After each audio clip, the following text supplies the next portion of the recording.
what to do when right goes wrong.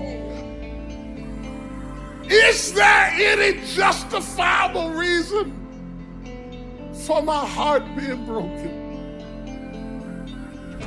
Is there any purpose in my pain? Can you make sense out of my sadness? Or did I just go through all of that for nothing? It's about the obstacles. It's about the challenges. It's about the pain that you endure along the way. Stand on the platform, but when that happens, your mind has to immediately shift back, because now you felt and tasted something that you can only get through winning. Are you willing to do it again? If you're willing to suffer, and I mean suffer, your brain and your body, once connected together, can do anything. You have to do the process. The process is non-emotional. It's just, you have to do it. It's about the grind. Do you have the courage to think? Because if you can think, you can change. You can move, you can evolve, you can grow, you can become. You are one idea away. Your credit is not a problem. Your car is not a problem. Your situation is not a problem. Your thoughts are the problem. As a man thinketh in his heart, so is he. Everything starts in the thoughts you think. You are no better than the thoughts you think. If you think little, you go little. If you think weak, you go weak.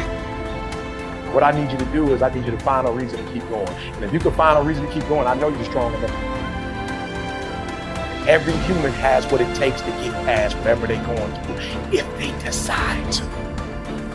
If you want to level up your character, then you need to get out here and do it. That's the game. Go look in the mirror right now. Humble yourself. Stop sitting there with an ego. Realize you ain't shit. You need to be around brave men. You need to be paying attention. Listen to the truth. I wasn't born this way. I absolutely not really made myself this way. And any single one of you men out here can do the same thing. If you're a man, you have duty, you have honor, you have things you should be doing regardless of how you feel. You should get up and do what needs to be done. And to me, those are the individuals that win in life. I'm asking you, will you stay mediocre for the rest of your life?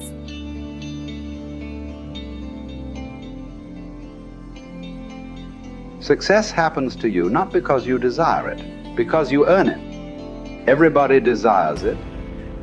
It comes only if you're capable of it. You know, we say in yoga, if you keep one eye on the goal, you have only one eye to find your way. That's not a good way to play a game. It's better both your eyes are on the game. The winning the cup and the accolades are things which happen because we play a game well. It's not because we want them, it'll happen. Because we play well, it happens. So it's always best that we keep our eyes, our body, our mind, everything focused on just one thing. That is when a human being functions at his maximum efficiency. If everything is focused in one way, your body, your energy, your mind, everything is organized in just one direction. A person who's going in one direction will go somewhere. A person who's trying to go in 5 different directions will not go anywhere. For one who is seeing this life as a stepping stone for a larger possibility, for him, there is no failure. For one who is looking at the simple events of this life itself as the goal of life, for him, there is failure and success. If you are just seeing this life as a stepping stone for a larger possibility, if you have a good deal, you use that for your well-being. If you have a bad deal, you use that for your well-being. The economy was on the boom when every fool could be successful. When the economy is on the boom, everybody gets carried, isn't it? Now there has been a meltdown. Now it takes something else to be successful. It doesn't matter what the hell happens with your life. If you are seeing this life only as a stepping stone for a larger possibility, then whatever the situation, it is beautiful and very useful. So various situations in your life, either you can use it to make yourself stronger and better, or you can sit and cry. This is the choice you have. Everything. It doesn't matter what happens. The most horrific event happened in your life that also can be used for your growth and your well-being. So the fear of failure. Failure is bad enough. Fear is adding spice to it, isn't it? I'll give you a formula. If you want to know what makes people happy at the most basic level, when your life conditions match your blueprint, when your life conditions are what you're expecting, not your ultimate dream, but when you meet your basic expectations, you're happy. If your life conditions are better than you expected, you're over the moon. If your life conditions don't match your blueprint, your expectations, you have pain. If your life conditions don't match your blueprint and you believe I'm unable to change it, it's something wrong with me, or it's a permanent problem, or it's pervasive, or it's personal, you get into learned helplessness, then you're going to suffer. And so nothing is permanent, not even the body is permanent. Certainly no problem is permanent. Your soul might be the only thing that might be permanent, right? So it's really helping people to understand that when the life conditions change, your blueprint has to change with it. Either if you're not happy, you either have to change your life or change your blueprint, your expectations. Usually it requires a combination of those two. So often what you say people is slighting is their life conditions changed, and then what they were doing wasn't enough to make them feel the way they wanted to feel, and so then they adapted to an old style of coping. They went back to smoking or drinking or eating or yelling at people or whatever the pattern may be. But that's because they didn't continue to grow. And so that's why it's not a static thing with me. I teach people not just, okay, you're going to make these changes in your values. It's like, you got to look as your life conditions change. You're going to make that happen. As you hit different stages of life, you're going to have to make those decisions. And everybody wants their life to be better, but no one wants to change, right? So we have to keep changing as the life conditions change. We got to update our blueprint, our values, our beliefs, our rules about how to play the game. And we have to update our behaviors to adapt to where the environment is. If you don't do that, you're in trouble. There are many people during COVID who it was the most horrific experience. There are many people that learned to use COVID, not like COVID used them. They grew their businesses, they expanded their mind, they shifted their emotions. They did things they never would have done. Other people gained 20 pounds, right? So it's all a matter of, do you adapt to the life conditions? And do you learn how to learn? Because this isn't a one-time thing. Oh, I did this thing. I went and worked out for a weekend. Now I'm pumped. Well, great. How long is that going to last? You're going to have to continue to use that and have a daily practice. Otherwise, you, of course, go back. And that's the biggest missing thing. I teach people daily practices that can take what they've learned and make it ongoing in their life, as opposed to, wow, I had this great weekend.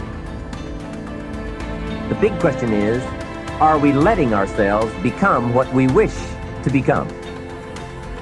In this most important subject of association, here are some actions you may want to take. First, disassociation.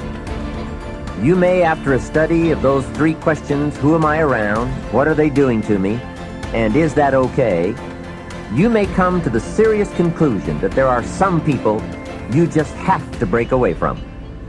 I'm not saying that it's an easy step to take, and it's not to be taken lightly. However, I am saying it may be an essential task. You may just have to make that hard choice not to let certain negative influences affect you anymore. Remember, it could be a choice that saves the quality of your life. The second action you may want to take is limited association. It could well be that you are spending too much time in a certain area of your life with a certain group of people. It's easy to put time and effort in the wrong place. The guy spends 3 hours at the ball game and 30 minutes listening to the sermon. See, that's called out of balance. 30 minutes for spirituality, 3 hours for entertainment. That doesn't weigh well 5 years from now, 10 years from now, when you take a look at the sum total of your values in your life.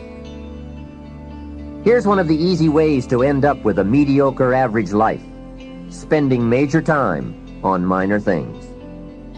Sophisticated people learn to weigh everything before they spend time or money. You've got to weigh before you pay. Whether you're going to spend heavy time or light time, you've just got to weigh.